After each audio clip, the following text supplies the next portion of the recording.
ఎప్పుడు కూడా బాలుగారు ఉన్న ఆరా, ఆ ప్రెజెన్స్, ఆ మాట, ఆయన మనతో మాట్లాడే విధానం, జోక్స్ వేసే విధానం, ఇవన్నీ కూడా I was enjoying every moment. And అంత నవ్వుగా హ్యాపీగానే, టెన్షన్స్ అవి కాదు.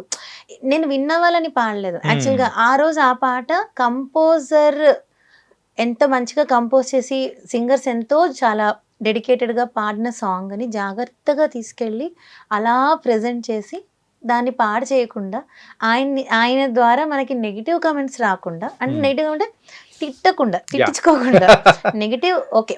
చెప్తారు. మిస్టేక్స్ చెప్తారు. దానికోసమే వెళ్తాం పర్వాలేదు గానీ, మన మీద నెగెటివ్‌గా ఏమీ రాకుండా ఎందుకంటే నాకు ఆయన ఏమైనా అంటే నేను తట్టుకోలేను.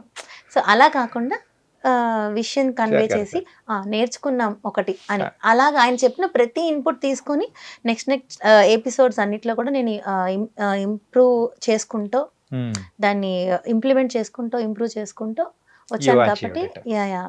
That's the reason of that success.